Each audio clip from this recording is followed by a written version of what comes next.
आम्ही पूर्ण ताकदीने प्रशासनाला जी काही मदत करावी लागेल ती पूर्ण ताकदीने आम्ही करणार आहोत. बावधनसारख्या भागामध्ये दिलीपांना दगडेंचं तिथं शोरूम देखील आहे.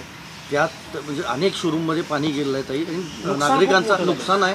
आणि आरोप असा आहे की जिल्हाधिकारी लक्ष देत नाहीत किंवा महापालिकाही लक्ष देत नाहीत असा आरोप तिथल्या नागरिकांचा. गेले अनेक वर्ष मीही त्या भागातली बराचसा तो भाग बारामती लोकसभा मतदारसंघात येतो.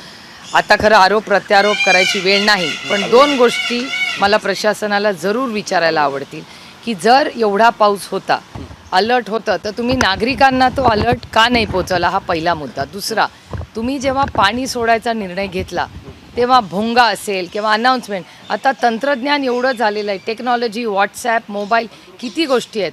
मग प्रशासनाने का नाही लोकांना कळवलं की आम्ही पाणी एक अर्धा एक तास जर वेळ दिला असता पाणी सोडायच्या आधी, तर ह्यातले जे ज्येष्ठ नागरिक, लहान मुलं, ह्या सगळ्यांना आपण कुठेतरी स्थलांतर केलं असतं.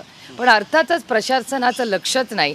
त्यातून नदी जोड, नदी सुधार, नाले सफाई, अनेक असे उपक्रम पुण्यात big contractual big ticket projects हे जे चाललेले आहेत, रस्त्याचे खोदून अर्धे ब्रिज तयार आहेत पण अर्धवट सोडलेले आहेत, असे अनेक जे प्रोजेक्ट्स आहेत, इन्फ्रास्ट्रक्चर प्रोजेक्ट्स पुण्यातले, ते इथं अर्धवट आहेत किंवा त्याचं प्लॅनिंग व्यवस्थित इंटिग्रेटेड केलेलं नाही आहे. पाऊस पडलाय का, तर हो जरूर पडलाय, पण प्रशासन त्याचं मॅनेजमेंट करायला स्थानिक प्रशासन पुण्याचं कमी पडले का, हे दुर्दैवाने आपल्याला म्हणावं लागेल. हो, प्रचंड हाल नागरिकांचे त्याच्यामुळे होत आहेत. तर एक मुद्दा. दुसरा महत्त्वाचा मुद्दा असा आहे की अनेक ठिकाणी जे लो वॉटर लाईन्स आहेत, त्या लाईन्समध्ये ह्याच पुणे म्युन्सिपल कॉर्पोरेशननी भिंती बांधल्या होत्या की म्हणजे हे पाणी कंट्रोलमध्ये राहील. आज ते त्या भिंती ज्या वॉल्स बांधलेल्या आहेत त्या वॉलला ओलांडून पाणी चालले. म्हणजे मग त्या रिटेनिंग वॉल्स ज्या त्यांनी बांधल्या त्याचा उपयोग काय झाला?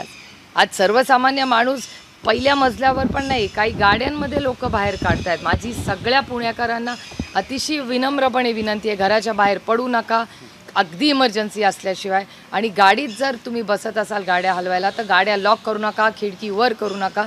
2-3 लोक आत्ताच मी सिंहगड रोडला आढावा घेतला, तिथे काच फोडून लोकांना बाहेर, कारण का ऑटोमॅटिकली गाड्या लॉक होत आहेत. आणि ज्या पद्धती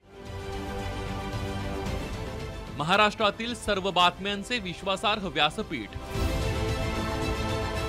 सकाळच्या सर्व सोशल मीडिया प्लॅटफॉर्मला लाईक, फॉलो आणि सबस्क्राईब करा. तसंच सर्व नोटिफिकेशनसाठी बेल आयकॉन प्रेस करायला विसरू नका.